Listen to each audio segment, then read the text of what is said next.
This is Commander Shepard, and Ryan is the biggest Mass Effect fan on the Citadel, and I should go.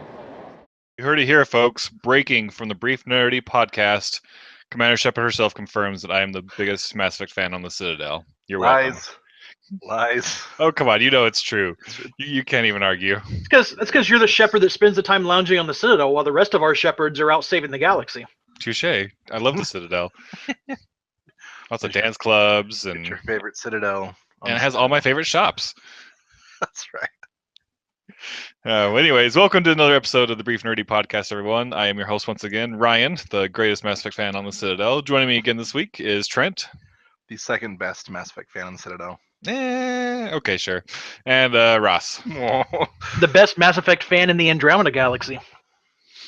Well, that's okay. We don't know how good the Andromeda galaxy is yet, so. True story. But on the subject of Mass Effect, we played the trial, the EA Access trial to Mass Effect Andromeda and got to play the first 10 hours or so of the game, including both single player and multiplayer. Yes. So, what are some things that you liked about it, Trent? Oh, I mean, it's a Mass Effect game, and it's done, I think, incredibly well. So, I mean, like, the voice acting is phenomenal. I think that's one of the things that stuck out to me the most. I don't know, it's just a broad question. Pick like a subcategory or something. I could talk for like 3 hours, but I don't know where to start. Who is your favorite squad member so far? We only have like half of them.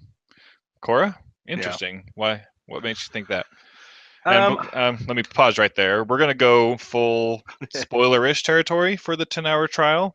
We probably won't talk about anything that doesn't need to be talked about, but if we bring up, things we really liked that Cora did or did not do to make Trent have her as his favorite character, that's going to be discussed. So just an FYI for all you viewers who want your Mass Effect Andromeda experience untainted. But with that being said, please continue, Trent. Yeah, I don't know.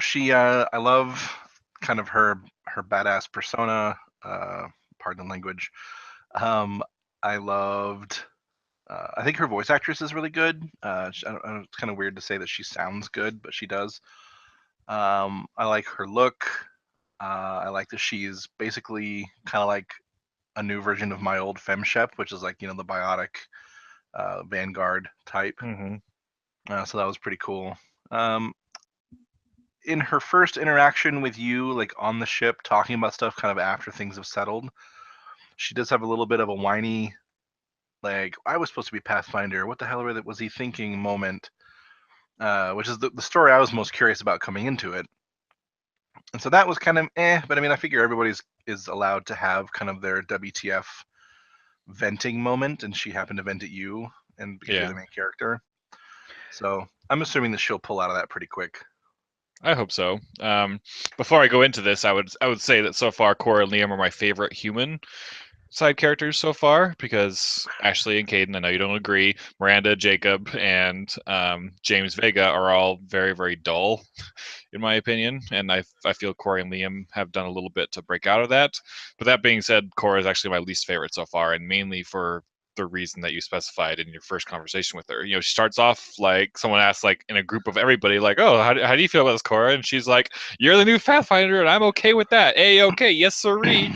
And then, has her little like hissy fit later on in the back, and I just thought I thought it was refreshing when she just kind of accepted it and accepted the decision that was made for you to become Pathfinder as out of her control, and she's going to make do with it what she can. But then, I felt that they bowed into the cliche of it was supposed to be me. I was next in line. I trained for this day, kind of thing, and it kind of turned me off a little bit about her.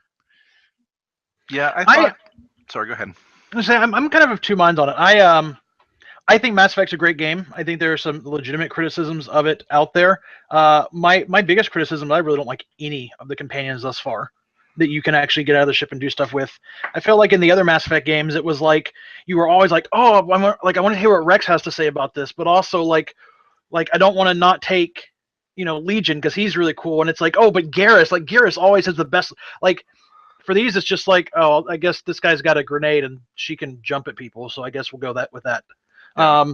I'm hoping that it gets better. I think that it probably will in a longer term. But no, I too had the initial kind of reaction of like, oh, so you're cool with it. Well, that's great. And then it's like, oh, you're not cool with it. You were just kind of being like, didn't want to seem petty in public. But Well, I think I think the flip side of that is that's like when you are in command and you have subordinates that are supposed to be advisors to you. I think that's what they're supposed to do. Once a decision's made, they're supposed to support it, but they can still come to you in private, not in front of everyone else that you're trying to lead, and be like, listen, like I'm not sure about your qualifications here. Like you realize you got this position basically through nepotism. And I'd be more okay with that if she didn't start kicking furniture with her biotic knee kicks. I'm excited to see what else she can do with her biotics. That was a little bit over the top, but yeah, I think Ross has kind of the main point that I was going to make is that, you know, when she's around the entire crew and someone's like, oh, how do you feel about it? And, you know, she does the smart, like, military thing of saying, like, no, like, this is how it is. I support you, so that no doubt or, you know, any kind of weird feeling, you know, settles in amongst the other crew members. And then in private, she's like, you know, I was kind of pissed about it. I'm worried about how it's going to go, and blah, blah, blah, blah, blah. Well, I mean, on the Nexus, like pretty much everyone you meet, is it the Nexus? Is that right? I didn't say Citadel. On the Nexus, like all the people you meet there basically like shiz on you the entire time.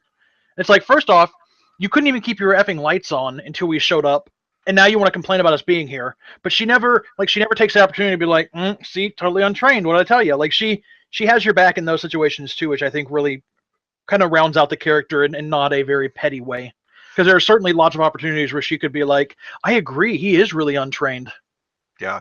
Some of the reactions from the people at the Nexus, I wanted to be like, you know what? Peace out. Bye. We're going to take We'll go find our own planet. F you. We're going to take our arc and go to actually just find a planet somewhere and leave all y'all behind. And that's one thing I'm hoping that they kind of change or at least improve on through the rest of the game, because, you know, as flawed as the Paragon Renegade system is, it still feels that pretty much all your decisions are more Paragon based in this game, and like you couldn't really tell any of them to go shove it, you know, even if you would end up doing it in the story, but you know, yeah, no punching reporters or anything like that so far.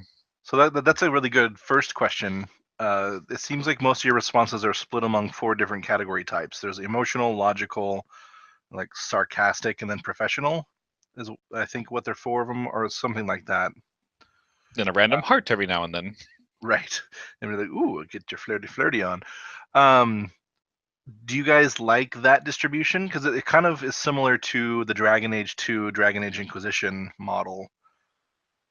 I do prefer that personally. I mean, like I said, we'll see. Hopefully, they have some opportunities for you to be more badass and do more renegade-like things. But yeah, I like that you have a lot more context as to what you're about to do. Example I always go back to is not Mass Effect, but in Telltale's The Wolf Among Us, there's a moment where you're talking with a character that you've kind of been at odds with for the series so far, and you're sitting there and peacefully like having a drink with one another, and then at one point one of the options for you to do is glass him, just the word glass and then him. And I guess it's a cultural difference, because I thought that would mean like, you know, cheers buddy, you know, and kind of thing, but completely out of what I thought my character was going to do, he just like breaks the glass over the guy's head, and then a fight ensues. And I was like, what just happened?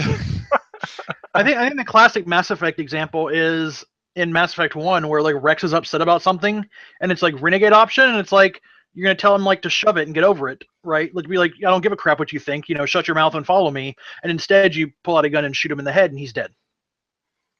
Yeah, it was a bit intense. Hopefully nothing like that happens this game. Yeah, but I wouldn't mind telling the leader of the colonization efforts to where she can go shove all of her attitude. Pretty much. But her face is so tired, Trent. Her face is so tired. As are a lot of the animations in this game, allegedly. Yeah, a lot of the faces are tired. I think the only one that doesn't bother me very much is male Ryder. It's just because he's pretty to look at. So I'm like, okay, I can handle this. Well, some of the species, it's hard. Like Solarians and Turians, like, what does a really expressive Solarian or Turian face look like? It's not like those ones get away with it pretty easily because they're a little less kind of human looking in the face. And so it's like, I don't know like what happens when a Solarian's happy. Like it's not something I have a frame of reference for really. Yeah. So who are your guys' favorite characters so far? The Doctor. She's really hot. Nice. I gotta go with Vetra. Like that first interaction you have with her outside the Tempest, I was like, "Yep, you're my girl. If you will have me." She really grew on me, but her start was so completely random, and then she's like, "Oh, hey, I'm just coming along now," and I'm like, okay. Yeah, I think the game definitely falters at the start in a lot of ways. First off, so are we all playing male writers? Is that? I believe so. Yeah. So like, do any of you care about your sister? I mean, like, you'd be happy if she didn't die, but like even having a cutscene of like the two of you before you left Earth. So for those that haven't played, at the beginning, you pick the character you want to be, and to not have the other one running around the story mucking things up. There's a problem with their cryopod, and they're in a coma for at least a little while. Don't know how that winds up, but for now, they're in a coma. And so it's like, but it's literally the first thing that you see is you wake up, and then, I mean, there's a video about like Andromeda, the legacy, like we're going to a new place, but there's nothing about the character, and so it's like, oh, I guess that's my sister over there, and I guess that she's unconscious. Like I didn't feel like there was any really emotional connection there because there's no backstory. Like you've never heard her speak. Well, I think they're going to want you to fill in the backstory because, as you noticed with your father, you could kind of fill in how close or not close you were with him as things go.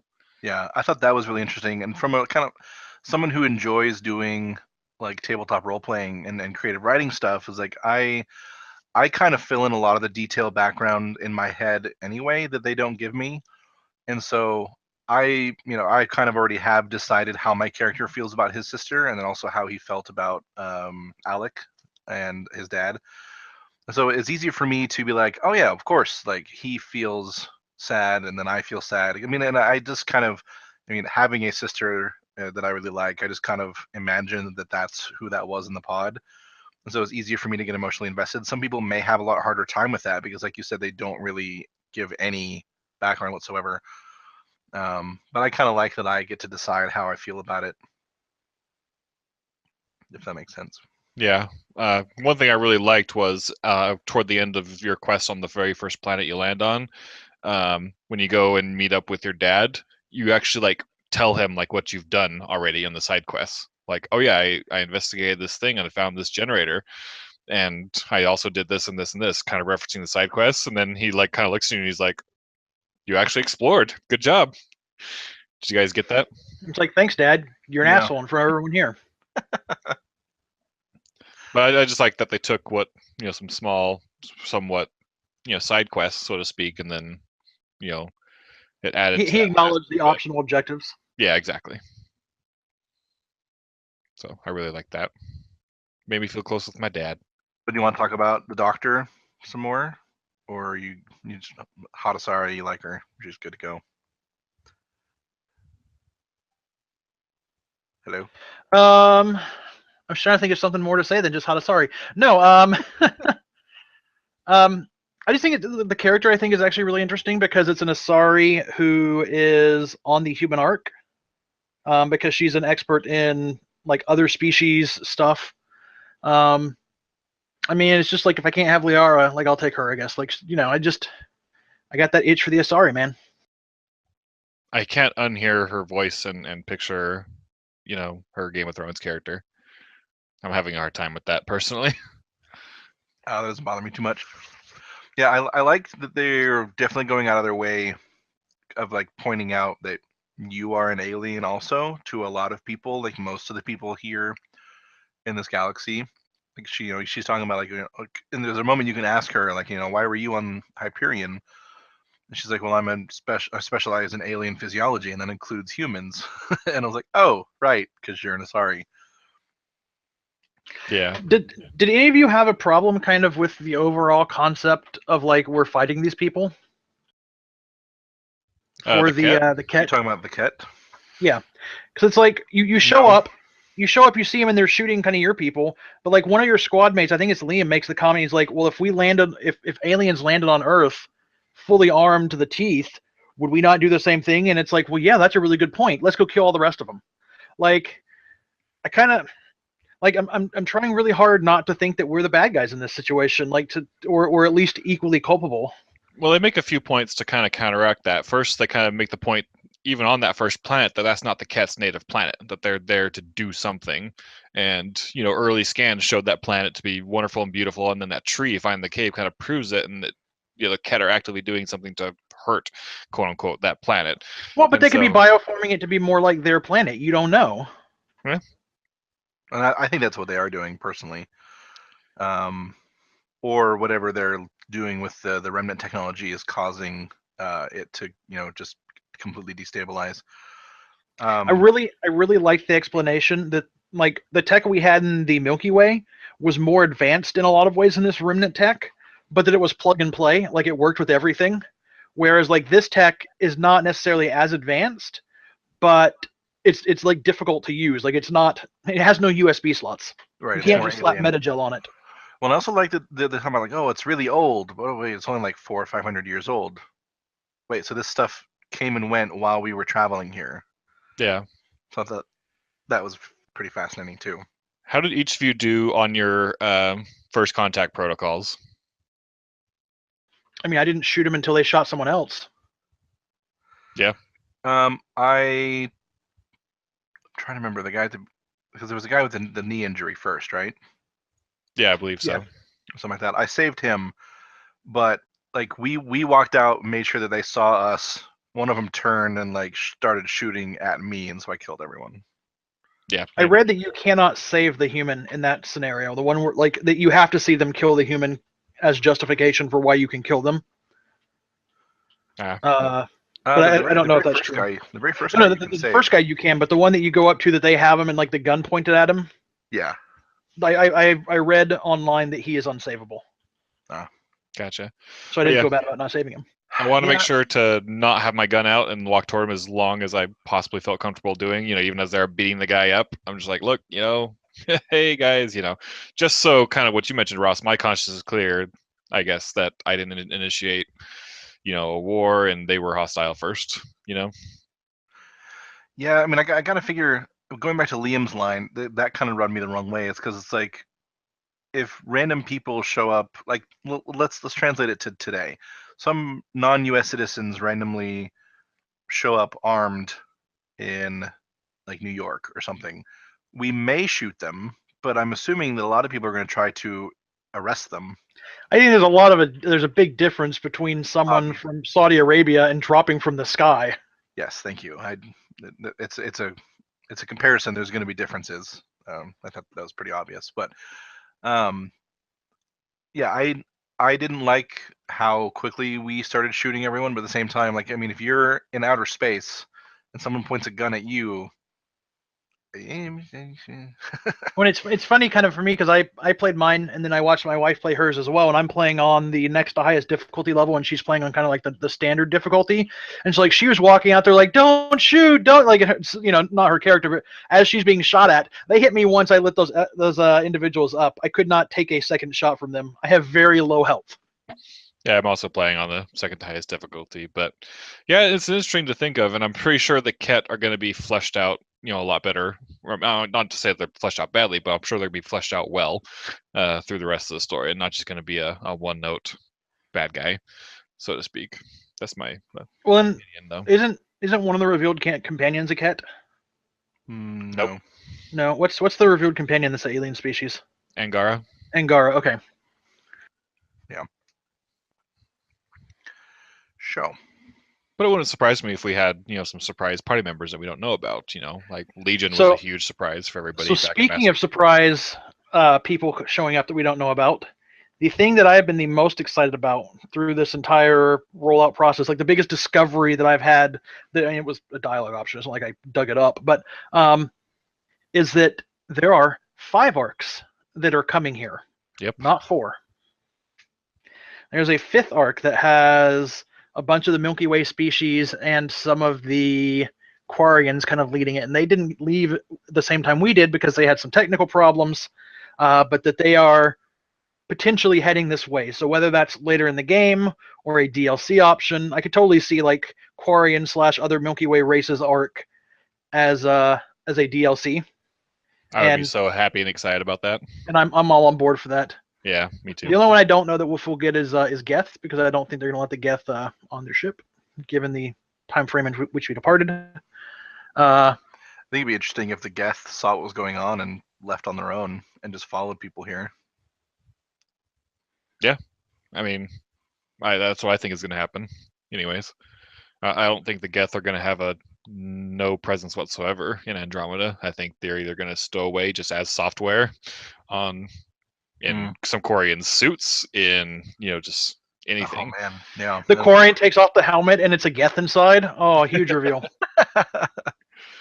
And same thing with Cerberus. Like, I don't think they'll have a large presence in this game because mostly of people's reactions to them in the third game. But I think that they're going to have some presence, because it would, especially I think they have a pretty large presence. I think that they are the initiative. It was interesting when it talks about that all the high end, like not the high end, but like a lot of the high ups for the initiative died when they hit an energy wave or whatever. And I'm like, oh, there went all the Cerberus people. So it'll be curious, like that. And problem solved. I can check that off my list. It's kind of funny. I combed through the codex. I don't know how much you guys went in there, but it talks about the funding of the Andromeda Initiative and how, like, for years and years they had such a lack of funding. But in 2183 or 2182, just like 2 or 3 years before they leave, they received just a huge amount of anonymous funding. Yeah. So I was like, that could be Cerberus. So. Yeah. So let's talk about the elephant in the room with the facial animations. What do you guys think? It's the thing that it's the thing that the game is being beaten with the ugly stick by reviewers with.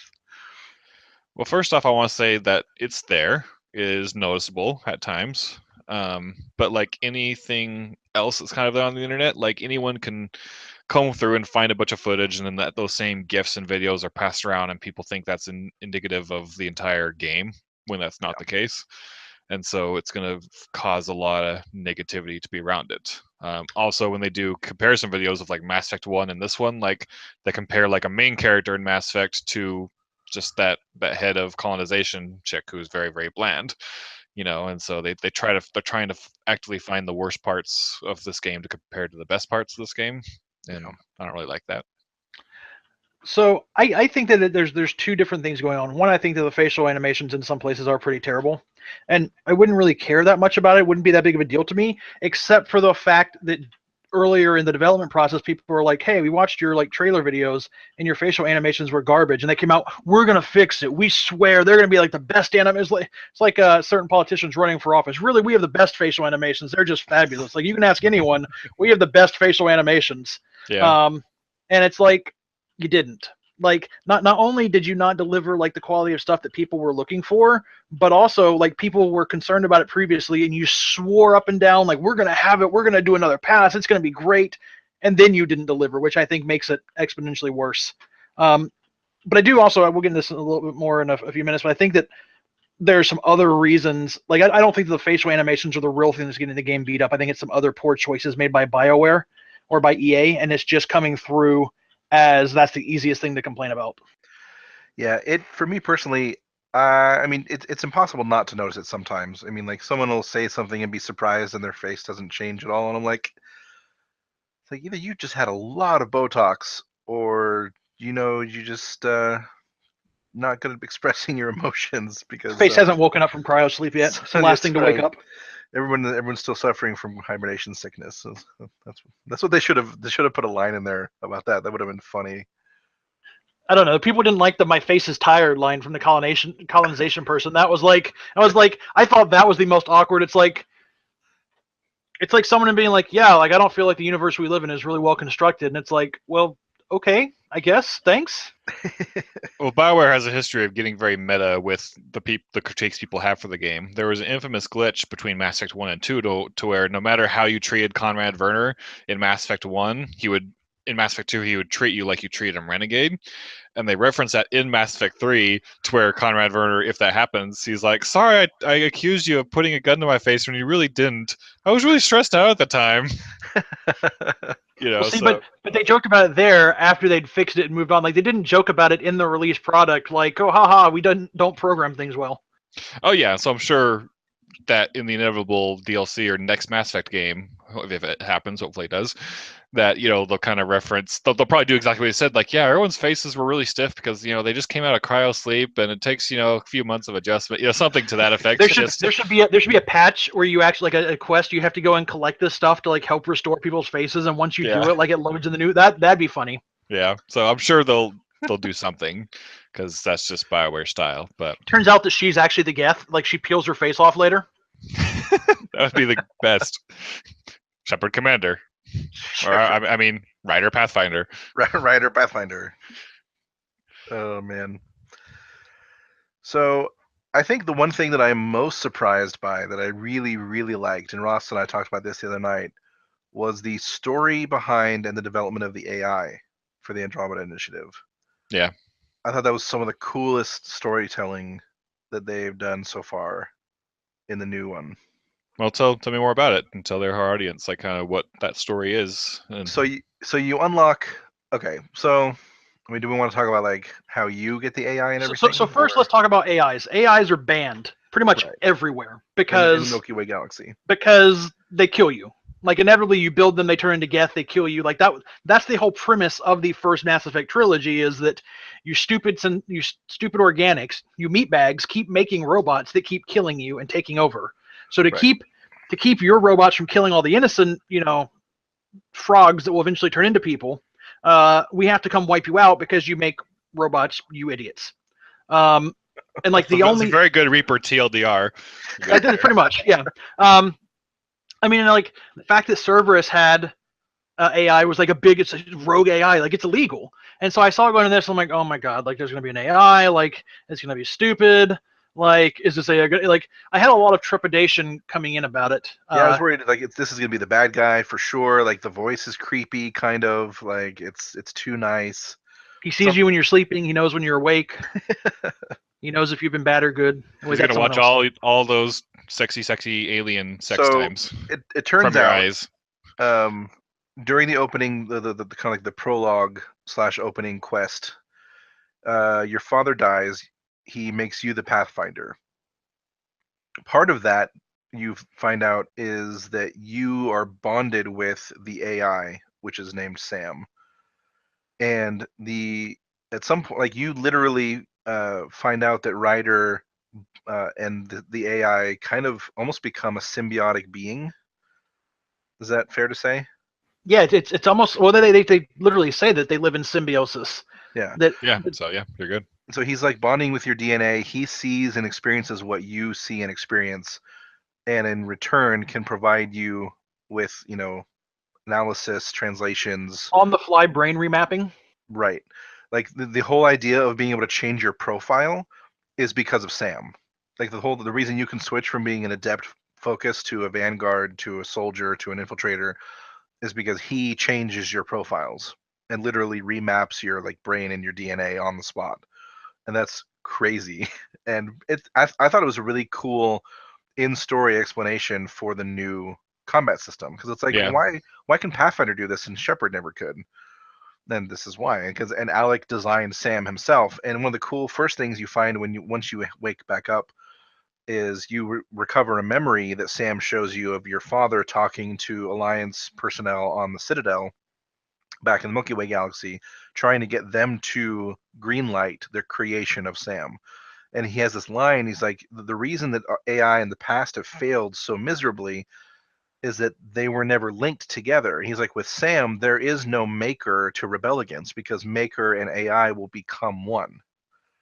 It basically is like so if you had not gone through, had you not, been able to build the catalyst and, Shepard's timeline was wiped out and it repeats again, like they always progressed forward. Like eventually they would reach that synthesis point. That's what the Matrix or whatever, the Child of Light wanted to happen. Right. And the catalyst, and so it's like it's kind of neat to see that, oh man, we actually were moving towards that eventually, even if you didn't choose a synthesis ending. Like we were evolving in that direction. People were having that idea. I'm going to say this now as well. I'm totally calling it now that Shepard is going to make an appearance in one of those memories. I think so too. You already got letters from Liara. Yep. That was awesome. I loved hearing her. I missed her. I bet you were really sad. I got so much feels when you heard Liara. But yeah, so I mean, because some Another people pointed out to like, well, it might just be to them refer to him or her as him or her, but I feel like the comics and the novels already kind of get around that, because obviously you can't choose the sex of Shepard in the comics or the novels, and so they always get around it really easily by just saying Shepard, or using a sexless pronoun of some kind. But I felt that they would have done that in this game, if they needed to. But the fact that they made you choose which one, that has to be to where Jennifer Hale or Mark Meir is going to make a voice appearance at some point, in my opinion. I'm unsure if I have a male Shep or a fem Shep because I did the quick start option. So I'll be interested to see. You'll probably have a male Shep, I'm assuming. Just probably. I don't know why I'm assuming that, but that's probably the way they programmed it. So it's also interesting to note that all of the Pathfinders for the other ships have their own SAMs, and their own SAMs are integrated into them, but not to the extent that ours are. Ours is the best SAM. Yeah, ours is the best. Human Sam, the best SAMs. Human Sam, best Sam. How cool was it too to I don't know how you felt, Trent, I don't know what difficulty you're playing on, but Russ, you probably felt a little bit like this, that some of those battles with the Kett, especially as we're getting used to the new gameplay and stuff like that, I died a few times, I'm sure you did too. But then you do that fight with Alec, and he's just tearing through everybody. Yeah, he's just kicking A's and taking names. Oh, okay, I'll just kind of follow you then and stay behind cover, and I'll try to kill this guy. And pew pew pew, and then Alec just kills him. I'm like, oh, okay, cool. Yeah, I love that. And Liam's reaction was, he's like, "Your dad's a machine." Literally. It was his New Game Plus playthrough. That's right. No, what's funny, I was talking to Iron Man, so when he died, it was gone. Yeah. Oh, too soon. No, they're having a couple of, I had one really funny, I don't want to say glitch, but I was fighting a cat guy out in the desert on the desert planet, and so I got his shields down, and I hit him with a concussive shot, and it hit him, and normally it hits him and it knocks him back 10, 15 feet or whatever, which is nice because then they're out of cover and I can shoot him, but it knocked this guy a mile away. I mean, at least 800 feet away from me. And so I'm like, oh, I guess he died and his corpse just flew off. And so I'm fighting other people, and I'm 2 minutes later he comes back and is shooting me from my flank because he apparently had a sliver of life left. And I'm like, did you walk? Would you hitchhike back? I couldn't have made it back that fast in my vehicle. I was surprising how right from the beginning how difficult the combat is.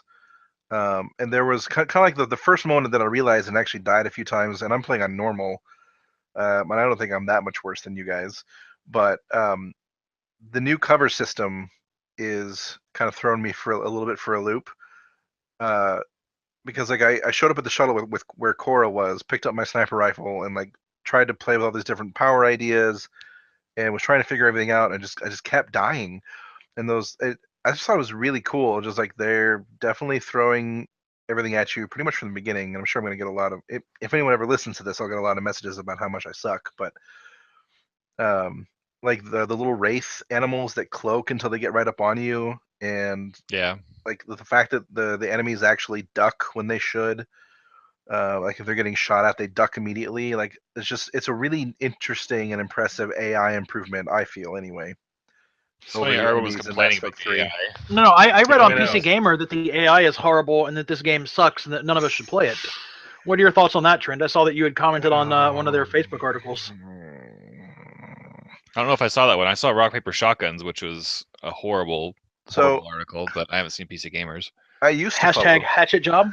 I used to follow PC Gamer on Facebook until I saw, I think, 4 or 5 full-on articles about how much Mass Effect Andromeda sucks, and it's the worst game ever, and it's terrible, and everyone's hating it. BioWare should be ashamed. Doesn't make a good first impression. BioWare should be ashamed. And I read them, and it's just well, first off, we read them and we were really worried because we hadn't played it yet, and I'm like, oh god, right. I'm like, holy crap, is this really as bad as they think it is? And after playing it, no.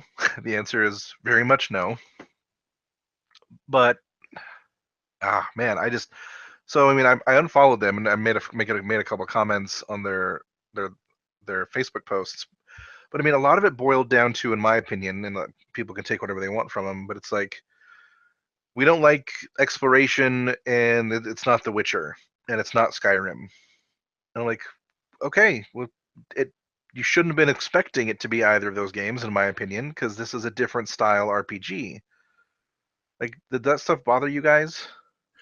It does a little, because part of it can be just clickbait. Get people to read the articles. To be like, oh, Mass Effect sucks. Oh, I don't know why. I love Mass Effect. Why? How could it possibly suck? But at the same time, I don't want to discount anyone's opinions on the game. We just went through a whole thing with Zelda to where, some people, myself included, didn't think it was a 10 out of 10 game that everyone else in the entire world seemed to think it was. I'd give the game a solid 8.75 or 9 or so by the end of the day. But if I went onto the Zelda subreddit, which I did sometime, and tried to offer any kind of criticism, I would get shut down, immediately. By the people there, which was unfortunate. And so I don't want to ever get to that point, since Mass Effect is my favorite franchise, and I don't want to ever shut down anyone's opinion who doesn't like it. But that being said, there's a level of professionalism that I think we all need to take into consideration when criticizing Mass Effect. And people like those who reach out and try to threaten the animators themselves. Oh my gosh. And stuff like that. It's just ridiculous. Same. Yeah, I mean that's definitely. I mean, I don't care if they sell you $100 game and it's like a person, like it's a stick figure, like with biotics. Like threatening like the well-being of people on the internet is never okay. Like I period. The end. Yep. All agreement there. And no, oh, sorry, go ahead. I was gonna say I'm kind of been approaching Andromeda to where I kind of think of it like Star Wars. Nothing will ever be as great as the original Star Wars trilogy, in my opinion. But then you'll have things that get really, really, really close, or at least are good in other ways, such as the new Star Wars movies and KOTOR and stuff like that. But I'll always have the original Star Wars trilogy, and that's how I feel with Mass Effect. I legitimately don't think they'll ever beat the original trilogy, no matter how many Mass Effect games come out, because it was something special and something new. And everyone is already calling Vetra the new Garrus, because Garrus is now the standard, and so so they'll never reach that, and I don't expect them to. I just want something else in a universe that I love, and with that, I'm already getting that in Andromeda, and I can't wait to see what more surprises they have in store for me, because I'm sure they will, no doubt in my mind. So I think that the majority of the bad press is overblown, or at least that it needed to be countered by, here are 10 things we hate about Andromeda, but here are 10 things we love. Right. But I feel that the problem, I feel that it really is EA's fault. And a lot of people say, well, it's EA's fault for having a demo for a game that's so broken. And I don't even think that's true. Everything is EA's fault, right? Well, no, but so the worst company ever. They've been trickling out information on this forever. I mean, it was like, here's the first 18 minutes of gameplay. Here's the first hour of gameplay. Here's the first 3 hours of gameplay. Here's the first 8 hours of gameplay. Like here are like 17 different videos about all the different things in this game. Here's everything about the ship. Here's everything about your companions. Here's everything about the weapons. Like, they have written literally every article they can for this thing. And so you get the demo and they're allowed, like, they played the full game at this point, but they're finally allowed to talk about the first couple hours. Well, so much of it has either been leaked or revealed or this or that. And the only thing that's new that they can talk about is the stuff they don't like in the first hour, because they were able to give positive impressions or what they thought were going to be high points and all these things before, but they weren't able to, like, be like, these are the things we didn't like. They were very, kind of pushed to, like, pick a couple of good things you liked from the from the demo and whatnot. And so when you suddenly let them write about anything that's left, like, you've seen all of it. Like, we've been so inundated by Mass Effect is coming, Mass Effect is coming, Mass Effect is coming, like that. There's nothing left to write. There's nothing in this first 10 hours that's really new that I hadn't read about. I mean, maybe some small details, but nothing like game shaping that I hadn't read about 3 weeks before it came out. So that's the only thing they were left to write with. And unfortunately, they work in a business where, page clicks equals bottom line. And I'm not saying that's a great system, but I'm saying that there was only so much left to write about. There were only so many things that they hadn't written about or hadn't been able to show up to that point. And so it's all the bad stuff that you needed the video to see how bad it was. Now we can show you because we have the video, whereas before we didn't have clips. So you get it all at once. And I think that was a big mistake. Yeah, personally, I mean, I'm trying to think back to Mass Effect 1 and when I really got into it. Because the opening stuff on Vermeer was meh. I mean, it was sci-fi and adequate. It was not any better or worse than most, sci-fi TV shows or books that I've read. You mean Eden Prime? Sure, that's the word I meant. Vermeer's what? Toward the end when you meet Sovereign for the first time. Ah, yes, definitely reverts that. Eden Prime kind of meh. Vermeer much better. But it's like, you know, you go from there to the Citadel, and you're talking to random people, and you meet Garrus, and you meet Tally, and there's some stuff going on, and you finally go out on your adventure, and then the game gets good. And so it's like Mass Effect games have always been a slow burn. I mean, even the quickest of them to get into the action was Mass Effect 2, and even that stuff at the beginning of Omega is still kind of slow. So like going into it expecting it to be like this like crazy, you know, amazing, like blow your socks off first 10 hours of gameplay, I think it's a little naive of people if they were expecting that in the first place.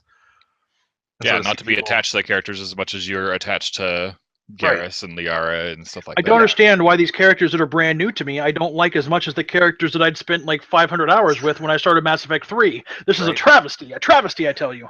Vetra's not as good as Garrus. How is this possible? Although, Yeah, to be honest, I think Vetra might already be as good as Garrus in some aspects. I love her. I'm just a little sad that like Vetra and Garrus never met and got a chance to like, you know, like that we know of. We don't know yet. Well, it's kind of confirmed that she's at least not the reach and flexibility person, because as much of a nerd as I am, you know, it was in the military that Garrus told that story of it happening, and one of her mysteries about her character is that she was never in Turian military. Ah, gotcha. So that she ran away from Paladin as a teenager. So we don't know anything more besides that, but as soon as she said that, I was like, oh, you're not the reach and flexibility girl. Dang it. Oh well, though. But yeah, Trent, you took the words right out of my mouth, because I was going to say, you know, if you look at the first few hours of Mass Effect, you know, Eden Prime was nothing special, and the Citadel was nothing but just exposition after exposition. Like, this is my race, this is the quirks of my race, and you know, so on and so forth. And I would even say not even after the Citadel they got it good, because most people went to get Liara first, and that was a really probably the most lame of the story missions ever. Well, you shut your mouth. No, I mean, Liara is a great character. I love Liara, but that mission sucks. It's just you driving around. My waifu you're talking about. Yeah, you're just driving around the Mako, and then you go into the mine, and then you solve a little puzzle to like drill into the ground, and then, you know, I'm trapped, I need help, and then you fight the Krogan, and then it's the end. You know, where versus the other story missions, Pharos and Noveria, you know, delves into politics and corporate espionage and a bunch of other good themes. And then of course there's Vermeer, which has the big moments there, and then Ilos, which has the great moments there, as well as the conversation with Vigil, and then onto the Citadel for the finale. So out of all the story missions, you know, Liara is definitely the weakest, so to speak. But people go there first to get her, and so it's probably not until after that point that you first hit Pharos or Noveria that the game starts to become. Yeah, and I think they didn't do themselves a lot of favors either this time around in choosing EOS to be the first place that you could go in the game and the trial, because it's like, we're going to give you all of this information and have you watch all these videos about these 7 golden worlds and how beautiful they are and how incredible and lush and blah blah blah. And like anyone who's played Inquisition, which is in the same engine I believe that Mass Effect Andromeda is in, like there are some beautiful scenes that they can make out of this engine, and like some just incredible, like breathtaking, like, you know, mountain, you know, and rivers and oceans and stuff like that. And I'm just waiting, and we instead go to a desert planet with radiation everywhere, with no one on it. A deserted desert planet. Deserted desert planet where cat randomly show up and spiders come out of the ground and try to eat you, but they're really not that hard to kill, and so not terribly scary at all. Not only are they not hard to kill, but you can't really, it's hard to kill them with the vehicle. Like, that's the weirdest thing to me. I'm going to make this awesome exploration vehicle to go explore strange new places, but I'm not going to put, like, a gun on top. Or, you know, a system where if you run over something, it deals damage to them. Yeah. I think that was one of the most frustrating things. Like, I ran over the spiders, and they're all alive still. I had a question for you real quick. So on the planet you go, there's these temple type things you have to go to. So there's one of them where you go to it, and as you approach like the robotic enemies, it's like they're inactive. Was there a way to like not have to fight them and then just go about your business? Because I tried like 3 or 4 times and be going about my business, and they'd decide that I was not their friend and like blow me up. So eventually I just sniped them from like half a mile away. Yeah, I don't think so. Like They woke me No. up a few times too. Okay, because they make this whole big thing about they're inactive. Maybe like they want to attack, and you get close to them and they attack. And I'm like, well, did I screw something up? Like I died 3 times before I'm like, screwed. I'm just gonna shoot these people. Yeah, I've decided that listening to Liam in anything that he says is probably not a good idea. As soon as I get You're just the mad 'cause ability he to take another rejected you. companion, as soon Yeah, as I get think- the ability to take someone else, Liam's never leaving the ship. Well, from the beginning, you can take Liam, Cora, or Vetra. So How do you could- change that? I couldn't figure out how to take Vetra. Um, It always Your gives me the stupid loadout. human. yeah, you go back to your The buttons loadout. you can click up at the top to like change the page. It's up there. That makes sense. Okay. I wish that the game had a little bit more help in some places. For example, before I got ready to leave the ship, like I was looking everywhere to figure out how to change my weapons. Like, 'cause I didn't want to like go down and have like not my new weapons. And I'm like, screw it, I'll just go do the mission. And it's like, oh, here, choose your weapons. And I'm like, you could have told me that that's where that was located. Like that could have been. There's useful. a loadout changer off the like if you're facing the bridge on the left side in the back left. There's a room where you can go in and change your loadout, but be careful because I got locked in that room and couldn't get back out. And I don't like I submitted a bug report, so hopefully it'll get fixed here soon. But literally, like if that door closes behind you, it does not recognize when you try to go back up to it. At least it didn't for me. And so I was like, no, let me out. Joke's on That's you. how the Pathfinder story was ended. Cora was really mad that you were the Pathfinder and you're dead now. That's right. Cord took What over. did you guys think of the alien Sudoku? I thought it was great. I thought it was. I mean, It was a good puzzle. It was literally the last thing I did before my trial ended. So I Right, did that like- and saved, and then my time ran out. out of all the Mass Effect puzzles, it's up there. I mean, it's not the worst. It's not the best. I mean, between Simon Says and the matching game, and I'm just trying to remember what's the hacking like in like the earlier Mass Effect games, because I know there's ones you had to hack stuff. In Mass Effect 1, it's Simon Says, right? Like, What is Yeah. it, Mass Effect 2? there's 3. There's a matching game, and then a matching game, and then a matching game. Because I seem to remember liking it in Mass Effect 2. one of them was like there's the text scrolling, and you have to match them as they scroll, and you can't. That move was the one I cursor liked, through yeah. The X one, if you move the cursor across one of the red sections, it dings you. It was basically Frogger, right? Kind of, and Yeah. Frogger and Matcher at the same time. And then there was the one where you had to like connect the wires like to like with different symbols. And then there was the one where you would have like flip over. It was basically playing a game of memory. After having played Keep Talking Nobody Explodes, I found the puzzle in this game a little bit underwhelming. Yeah, that's a good puzzle game. But I mean, I thought it was fun. I didn't need it to be like earth shattering or something where I like am stuck there for 10 minutes.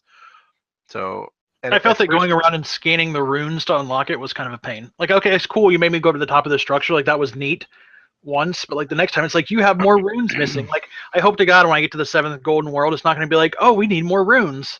Like, Yeah, I don't know how long I want that thing to stay around, but I think the introduction of the scanner is really cool.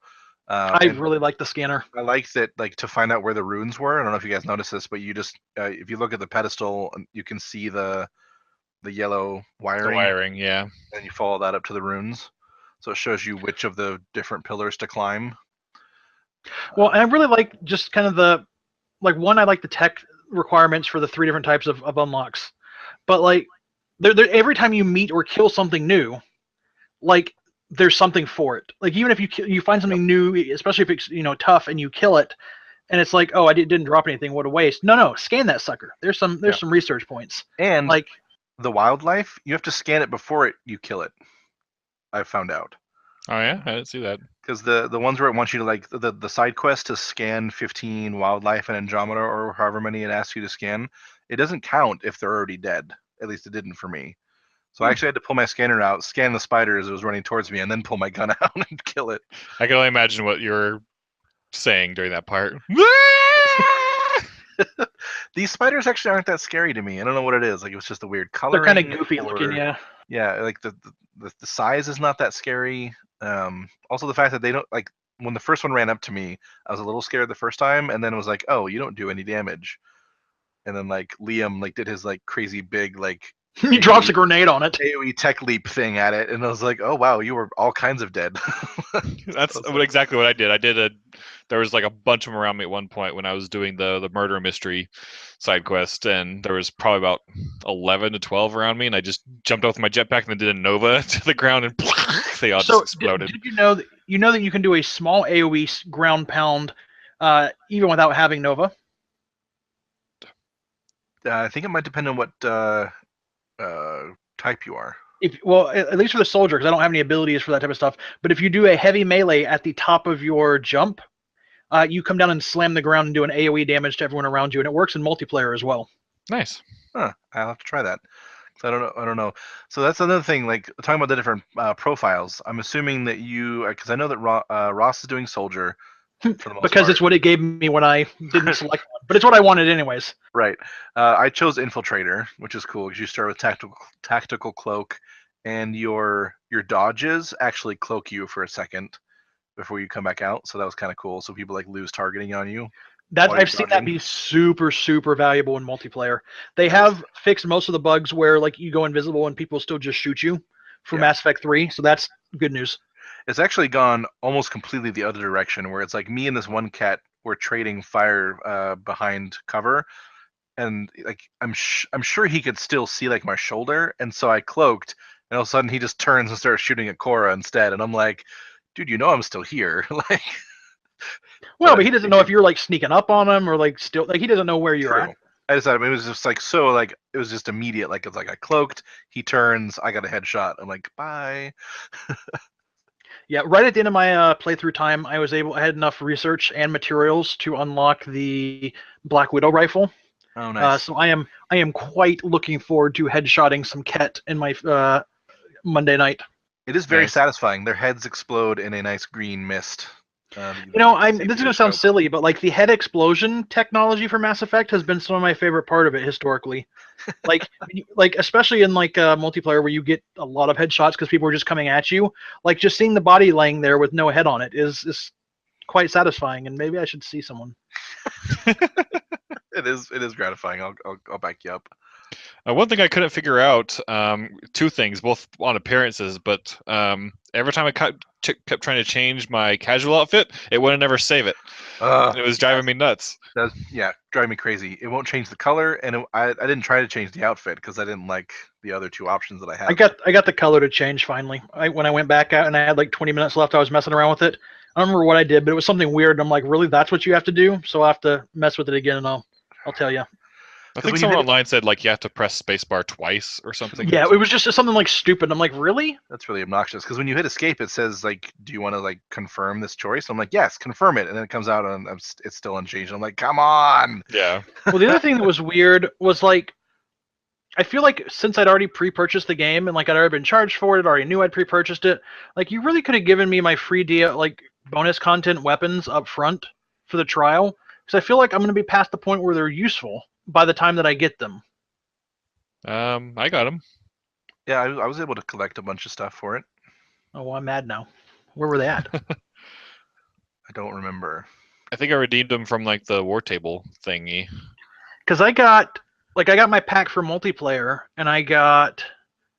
Because I know I got my helmet, and I got the helmet, but I didn't pick up the 4 weapons. Well, because see, the helmet wasn't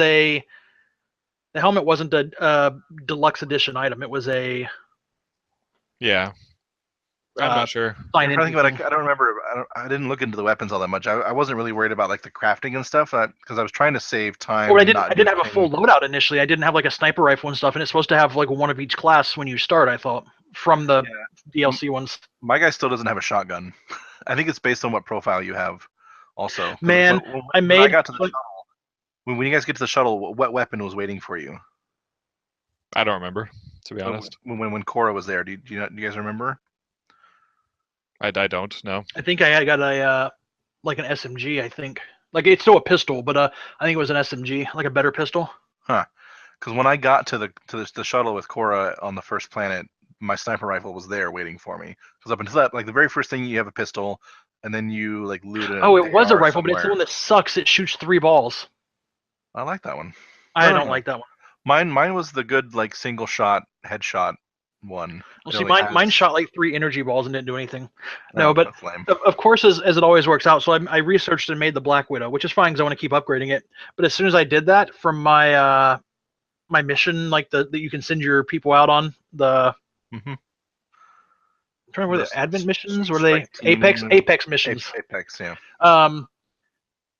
the next one I did, it came back and it's like, here's a Widow sniper rifle. I'm like, just like I would have used that instead and saved my my stuff. I'm curious how much stuff is going to be lootable versus craftable. Because I'm assuming there's going to be some that are only in one category or another. I think that it's ranks of them. You'll only find them up to a certain rank lootable, but I think you can loot everything. I was mad because you guys maybe saw that you could get some N7 armor with your research stuff.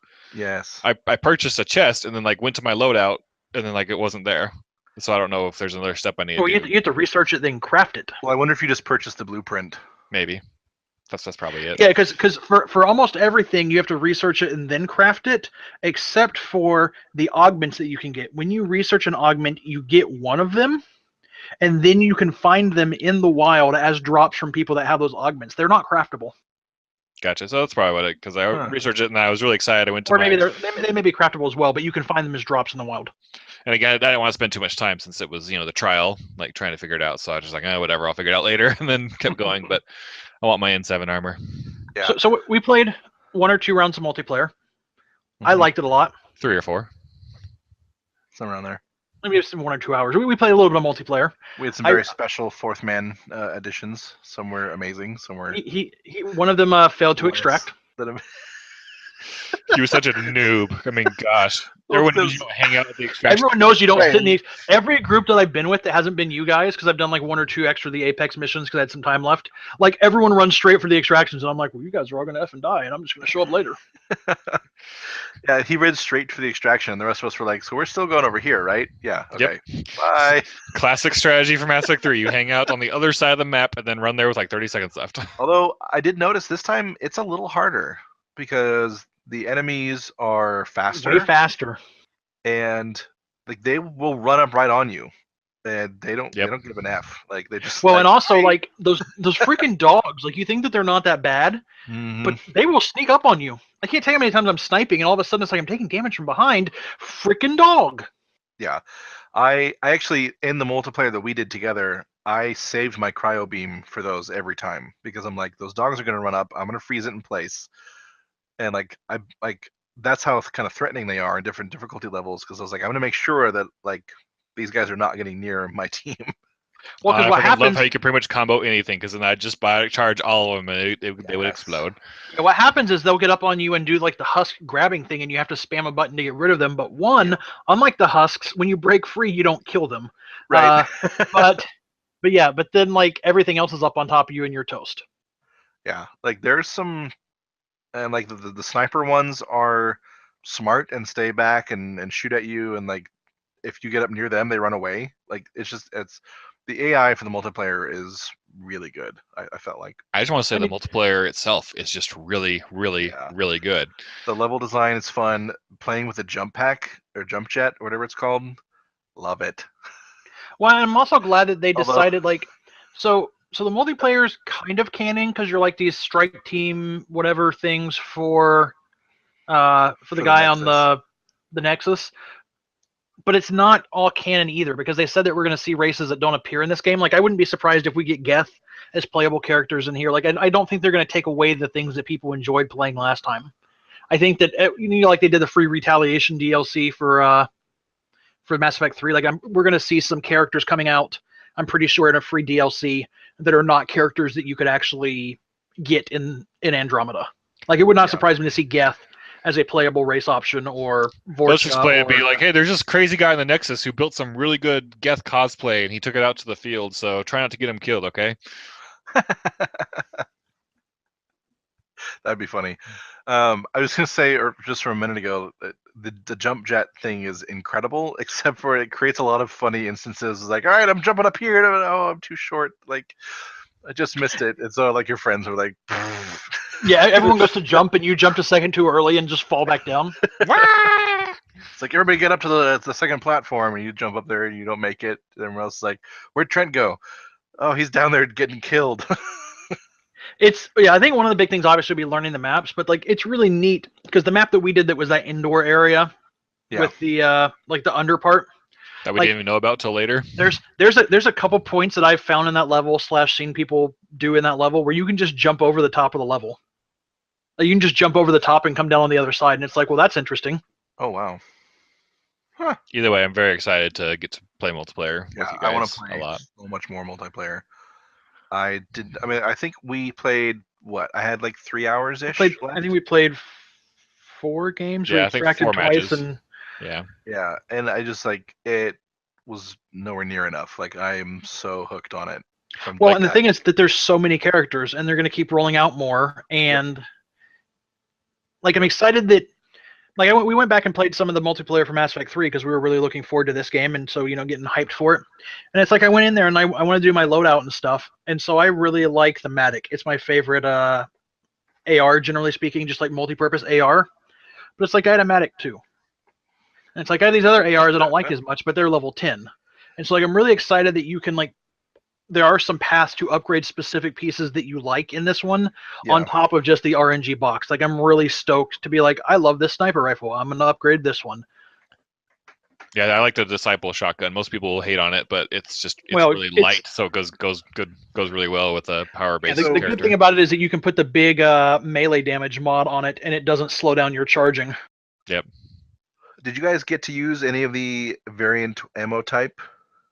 Yep. I'm a hoarder. I might need those for later, so why would I use them now? Well, no, I didn't mean like the ammo mods. I'm talking about like guns that use the heat system or Oh no, I didn't. or the remnant weapons that have the charge and stuff to them. I got 2 in multiplayer, yes. Yeah.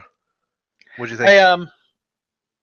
What's the really like the giant chain gun that you can get in Mass Effect 3? The Typhoon? Ryan? I don't remember either, to be honest. But you know what I'm talking about, like it's huge and like boxy looking. Yeah. I really just want to do that and put on the heat seeking mod on it. I feel like you couldn't lose with that. You just like hold the button over cover and just let them all home in on whatever's putting off heat. I'm sure the cooldown would be a ton though, to balance it out. Yeah. Like you only shoot for 10 seconds, but it takes 20 seconds for the heat to all go away. Well, but I mean, if you want to, you can literally just switch to a second one, I think, and use that one while the first one's cooling down. Yeah, there you go. If you're willing to have like negative 200% power recharge speed. Yeah. Oh, speaking of power, something else I noticed while I was kind of just messing around and doing different things. You really need to experiment with the powers and use them in different ways. I've noticed overcharge can be, or overload, or whatever the lightning shot one is. Overload can be charged. Like you can hold, power it up, and then get a better charge. And I think it has a longer cooldown, but you can get even more shields off of it that way. Talking about shield drain? No, because overload just shuts down mechanics. Well, it shuts down people's shields too. Yeah. Oh, I thought you were talking about like boosting your shields back. No, hurting other people's shields is what he's talking about. Lowering other people's shields. Cryo beam is pretty much the same, but like some of the biotic things are really cool. Like you can like pull, for example, when I was playing with the adept, if you single press it, it shoots the beam out and then like knocks them into the air like you're used to. But if you hold it, it targets them, shoots the beam out, grabs them, and like pulls them up to you, and you can put them in front of you like a human shield. When I think once you've done that, can't you throw them with throw? Yes. So that seems pretty cool. Thing like powers being on separate cooldowns, very cool. I like that a lot. Just make sure they could have more than 3. Are they on separate cooldowns? Because all I have is concussive shot. Yeah, they're separate cooldowns. Nice. And it's nice because you can see their cooldowns right on the reticle. The 1 is on the left, the 2 is on top, and the 3 is on the right. So you could tell your 1, 2, 3. Are you mocking my concussive shotness? Is that the laughing mockery? I'm mocking that you don't have any other powers yet. I have a power. I shoot people with guns and they die. I'm amazing with weapons. Point to get another power. That's a pretty good power. I mean, have you just been putting everything in the concussive shot or one of the? No, I've been putting everything in the sniper rifles. So I took the perk that lets you carry an extra weapon. Okay. And everything since then I've been putting in sniper rifles for when I get a sniper rifle that I like, which is I now have, and I'm ready to go back and kill people with it. Huh. That's fun. I really want to know why there's like no metagel, really. You kind of heal yourself on like the ammo stations, but there's no like portable ways to heal yourself that I know of right now. In the single player? Yeah. Yeah, I don't know. I love the improvement to the ammo boxes. Oh yeah. First off, they no longer have infinite ammo, which they used to have infinite ammo, just not infinite grenades. but I like that you can at a glance tell if there's something in it or not, because that was the worst thing in Mass Effect 3 multiplayer. If you had a character who was good with grenades, running in circles around the map trying to fill up your grenades. Yeah, that was the worst. Because in the multiplayer, I noticed that they do, like, I think, I don't know if it was every wave or how it worked, but they do eventually fill back up as well. They regen over time, and they snap to being full at the top of a wave. Oh, okay, cool. That's useful. So yeah, there's so much good stuff to talk about with the multiplayer, especially. And if any of you viewers or listeners can tell, I mean, we absolutely love this game, and it's still only the first 10 hours or so. And I'm sure you guys could each comment on this, but I'm sure it's only going to get better. Like kind of what you mentioned with Mass Effect 1, it took a while for Mass Effect 1 to get good, then only truly became special, in my opinion, after the Vermeer mission. And so nice. I'm so looking forward to New Game Plus. I think I may just go pure weapons this first game, and then next game I'll lower the difficulty down since it'll be scaled up, and just pick up biotics and just not. I mean, you play mainly with biotics, but with the same character to max them out. Like, I'm super excited about that. Yeah. That should be so fun. one interesting plot point that we haven't really mentioned is that before you get to the Nexus, which I'm getting better. I didn't even say Citadel that time. Before you get to the Nexus, there is a massive uprising, and we're actually getting some a novel version of what happened before we get there.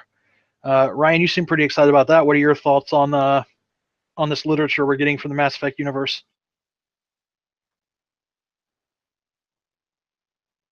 Seems like we've lost Ryan for a second. It seems like. Yeah. Trent, what are your thoughts on this book? So floored. I hadn't heard about it until tonight, when you kind of mentioned it. So I'm excited. I mean, I've never read a Mass Effect book before, but I think this might be the first one I give a try for.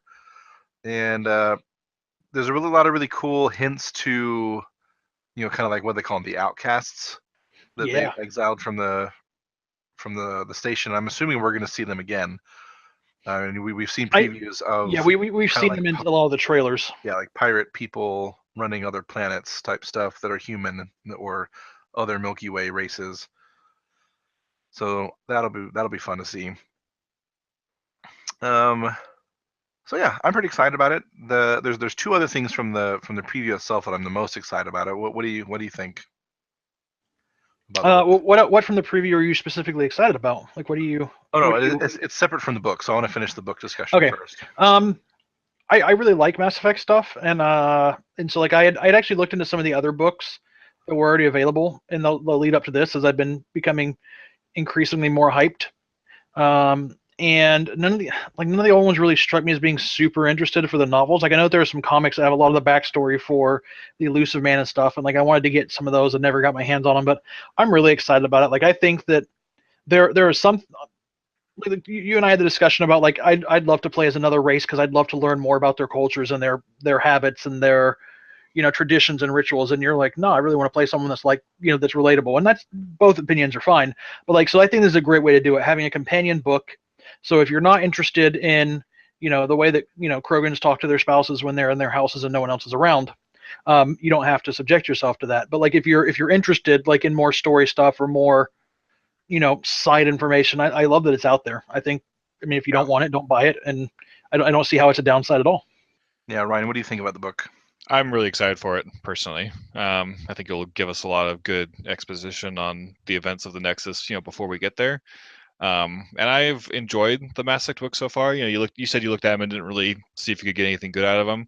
I'm of the opinion where the first one is really good, because Anderson is the main character when he's a Spectre candidate, and that's when all the stuff with like him and Saren goes down. And I think they slowly get worse in quality as time goes on, and with the fourth book being just utter garbage. But I still think that the first three. Did you just start working for PC Gamer? Yep. No, it's pretty much considered by everybody that's garbage, because not only is it just not a good story, it focuses on Kai Lang like way too much, and I didn't like him the first playthrough. Yeah, and it's because he had no character. Those characters were all in the books, so yeah. But not only that, like, they got so many, like, the writer of this book got so many lore things wrong, like basic lore things that, like, anyone who's any kind of fan of Mass Effect that would be like, have you even played the games, dude? It was so bad that, like, that BioWare literally had to, like, don't know if they pulled copies back, but they had to re-release basically a 1.1 version of the book with all the lore things corrected.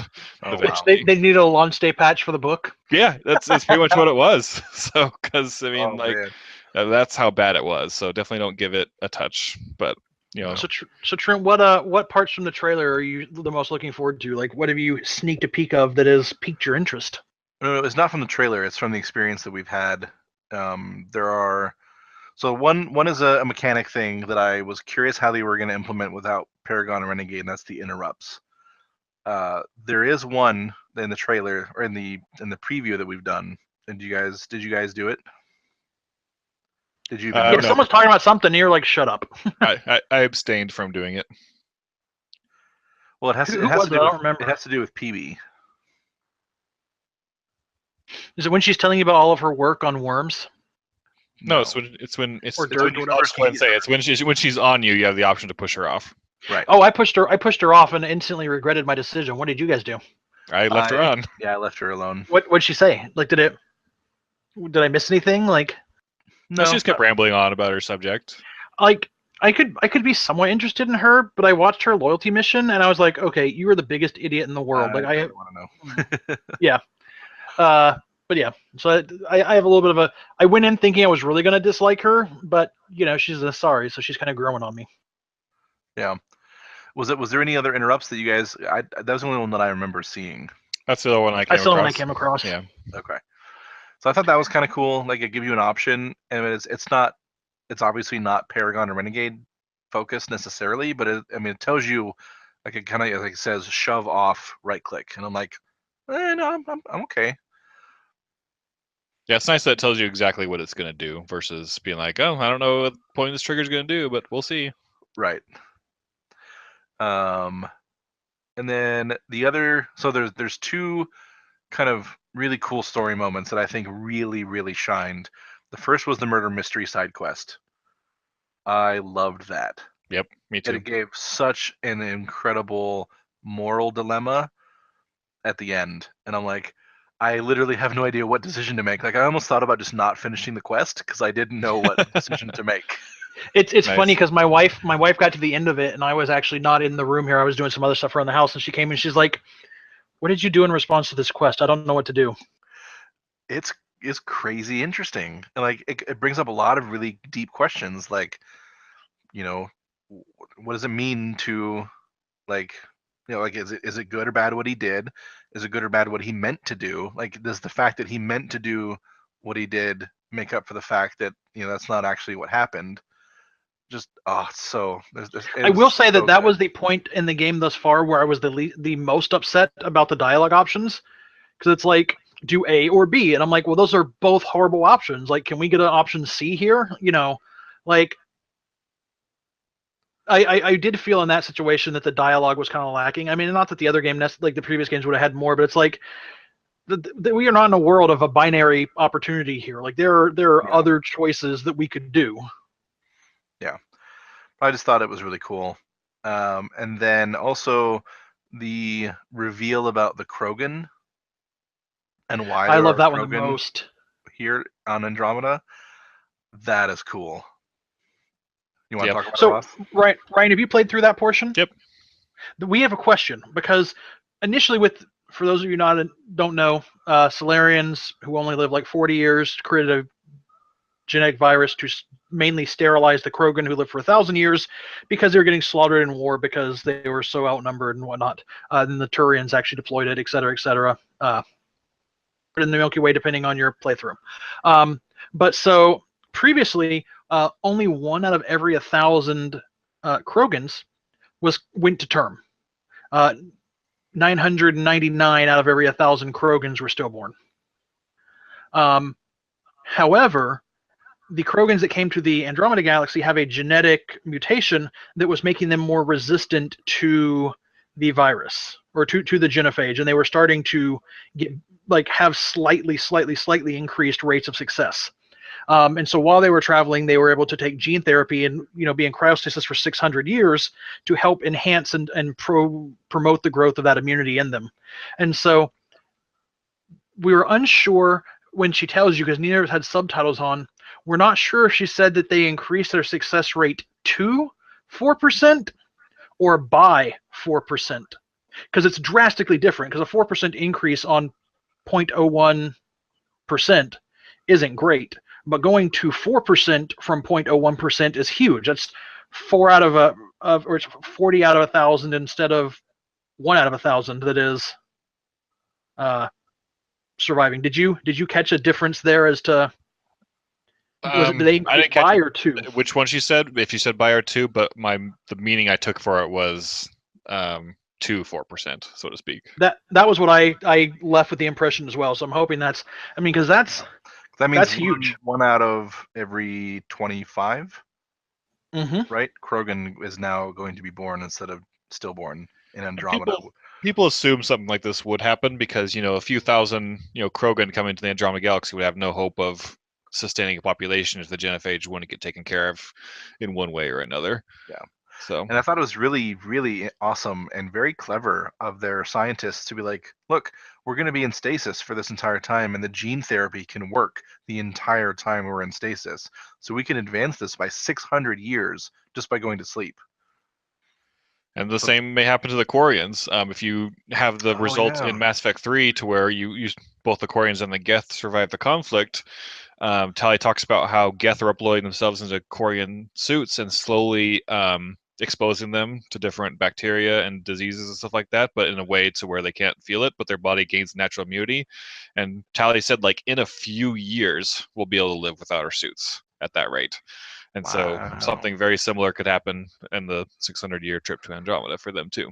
Even though they haven't made that partnership with the Geth yet. No, but they could have, just some kind of it could have been VI, something that was just way less effective. Yeah, that was way less effective, but over 600 years. Yeah, maybe Sam realizes how easy it would be and starts it for them on the way.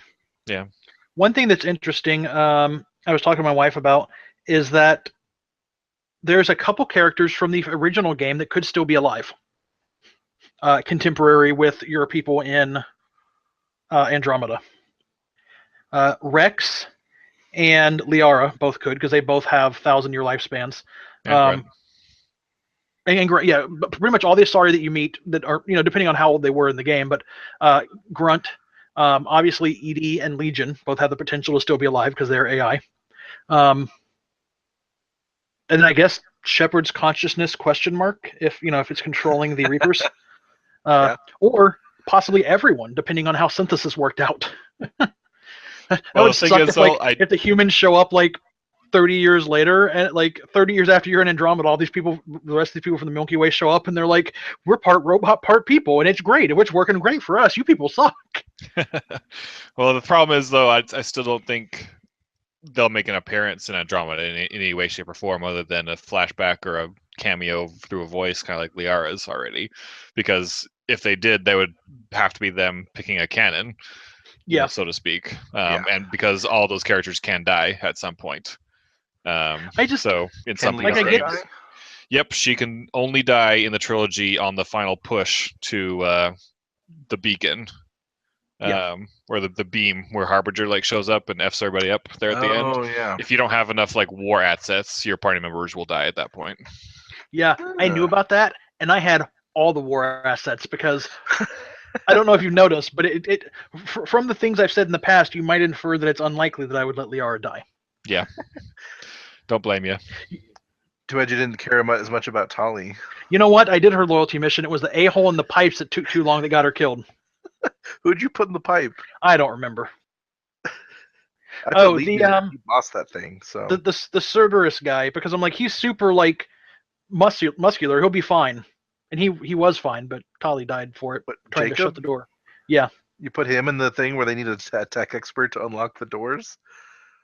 No, he had to get through it quickly. I don't remember exactly how it went, but yeah, it obviously was not as well conceived as it needed to be. But I mean, as big a nerd as I am, I know pretty much the exact algorithms on how to get everybody to die there. And based on what you've told me, you would have had to have put Tali in there, because during that first part, the only person who can die is the person in that pipe that gets either. That's right. Okay, so that makes sense because she's a tech expert. I would have put her in there. You chose Jacob as the team leader, probably. Who was I supposed to choose as the team leader?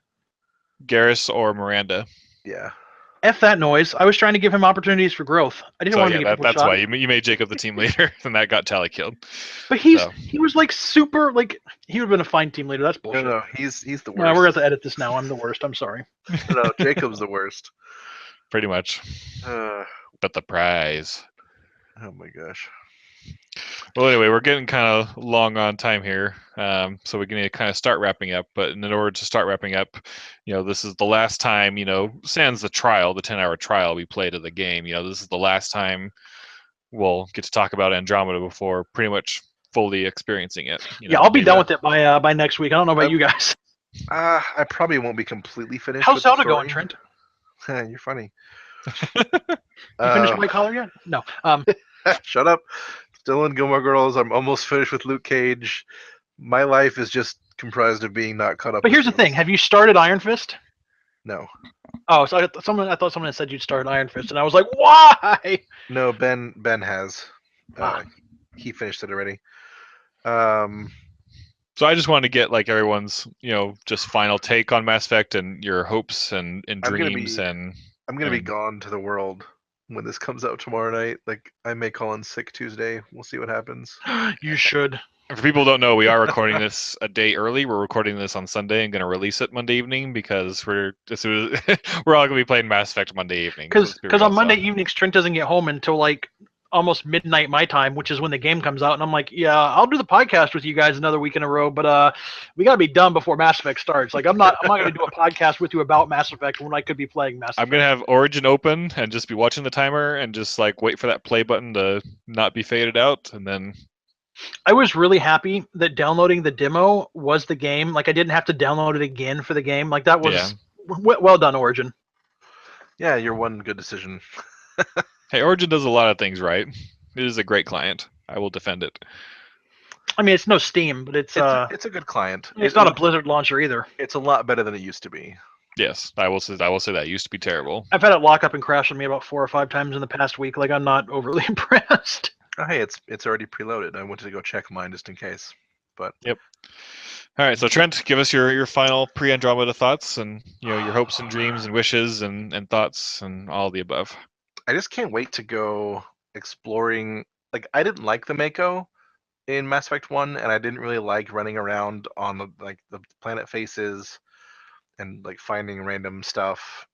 But the thing that I was really surprisingly pleased with was the Nomad and driving around the different like forward drop locations and like finding little camps here and there and like exploring caves and stuff that are just randomly off to the side. So I am super excited to just explore the crap out of this universe.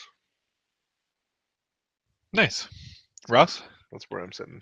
And I'm excited to get on with Gil, the chief engineer. Dude, Gil's the best. Of all the male options, Gil's the best. Gil is bae at the moment. So nice. And depending on like the things that you're into, like, being watched and whatnot, I mean, Sam's gonna be there. Like, can you turn that off for that part? My wife was asking me about that. She's like, so when I have sex with people, is Sam gonna be watching? Or comment on it later? Yep. It's like you romance 2 different people, and Sam's like, she was much more proficient in stimulating our receptors. That it's like, whoa, Sam, like, we need time to talk about boundaries. Well, and here's the weirdest part is that, so you don't know exactly what all your dad did before you got here, but there could be memories in Sam that you really don't want to access. Yeah, I'm thinking about that. I'm sure they won't really bring that up, or maybe like they'll start it and he'll be like, whoa, and kind of stop. So no, it'll be like, I need to access the rest of my dad's memories, and it'll be like, there were some memories he really, really didn't want you to access. Have you ever heard of Fortnax magazine? Yeah, he owned every issue. Oh. Things I'm excited for in the game. That was a deep nerd, Mass Effect nerd lore cut there. So yes, it was. That's the porn magazine in the Mass Effect universe that usually involves Hanar. Oh, the Hanar. Erotically charged question. That's the Alcor. Damn it. Oh. The Hanar are the jellyfish ones. Oh, gross. That's right. So it's tentacle porn. Yep, exactly. That's funny. Hanar and Asari, I can see that being a thing. It's always funny when they include that in in video games, like because like Elite Dangerous, when they were scanning for the new stuff for aliens, one of the first things they found was alien porn. That's pretty Uh, cool. So what are the things you're excited for, Ross? I Final am thought. excited. I'm excited for the world to open up more. In that I feel like up to this point, even on the Sand Planet, it was very linear. Because even though you can go anywhere you want on the planet, you really had to do it in the right order because otherwise you ran out of life support. Yeah. So like I'm hoping beyond hope that it's not all this linear. I don't think it would mind me. I don't think I would mind it as much if I had not just watched an entire playthrough of Breath of the Wild that's completely not linear at all. But And like open as hell. I feel a little bit constrained in that stuff. No, really, like I'm looking forward to getting a loadout that I like and getting a couple more powers and just feeling like I've really hit my stride. I'll probably play the game through back to back. Like I'll play it through once and then do a new game plus playthrough immediately afterwards. I mean, not just like story stuff, like doing everything that I can find, but like I really like I want to get to the point that like I can be like Superman. I'm gonna be Shepard basically because Shepard's just amazing. I mean, and like I don't know, there's just some really kind of like touching moments in the Mass Effect series historically. Like they've dealt with loss and like longing for family and whatnot, and it's like when you meet Vetra, is that her name? Yeah. In this one, like I kind of like wanted to like kick her in the face a little bit because it's like, oh, you miss your son who's in cryostasis. I can get him moved up in the list. And it's like you're a complete a-hole to leverage that against someone. I don't care what it's for. Like so, the concept of like these people that are there and that are separated from their families, like as corny as it sounds, like I want to reunite them with their families. Like I mean, so much of the initial Mass Effect was telling people their loved ones had died, or finding out that their loved ones had died, or oh, maybe we saved this person, like we saved this child, we got him sent back to the Asari homeworld. Oh wait, what happened? Shiz. Yeah. Like so much of Mass Effect 1 through 3 is all bad news. Like I want to have good news for people in this one. Yeah, I'm pretty excited. I'm sure it'll about that, happen. too. I'm sure there'll be a lot of decisions on who you need to wake up and why, and stuff like that. It's funny that you say that. I had the exact opposite with Vetra. I was in love. Well, I mean, I was still a little bit proud that like she got stuff done, but I was like, it's kind of cold, like lady, like that's not okay. I loved her the moment when like what you were talking about, Ryan, when the first time you see her come off when you're off the ship and she's standing there like looking over at the loading bay and stuff.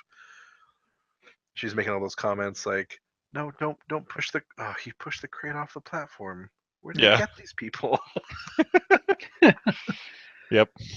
So I only hope that she is receptive to my advances. Oh. I loved that none of the people here are super easy. Like I've made some flirtations towards a couple of them, and they were all like, "Whoa, like calm down."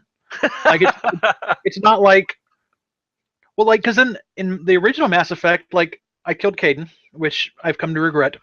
But so I was being kind of nice to Ashley and nice to Liara, and I think if you guys had to guess which way that went, what would you put some odds on that? No.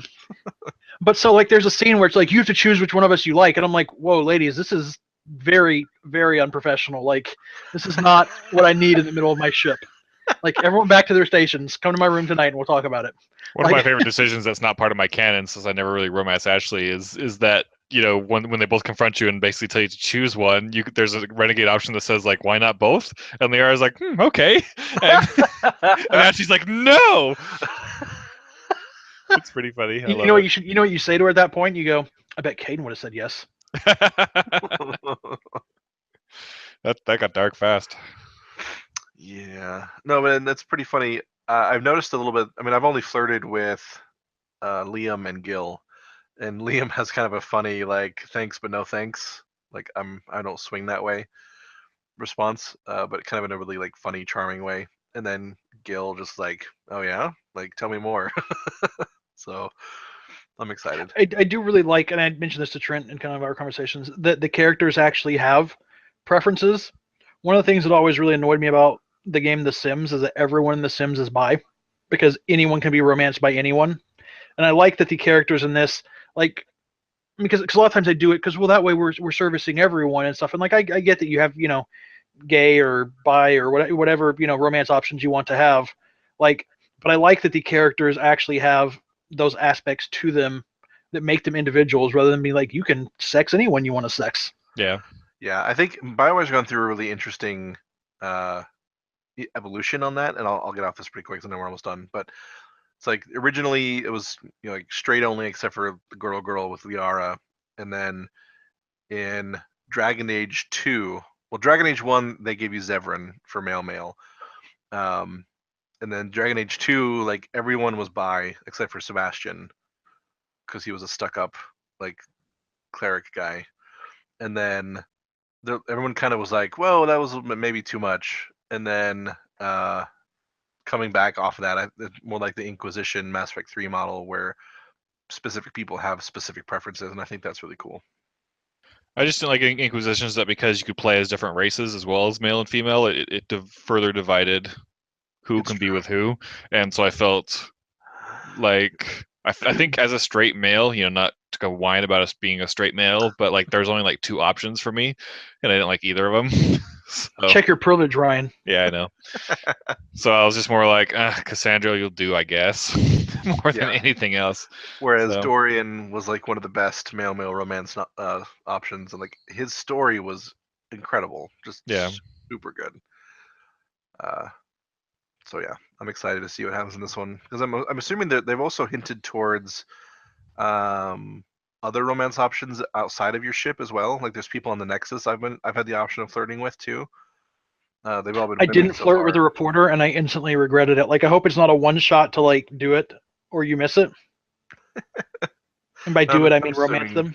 I'm assuming you'll have more options because she wants to interview you more and more. So, I'm noticing a pattern with Ross. He seems to like the Asari quite a bit. I mean, I didn't think I buried the lead on that.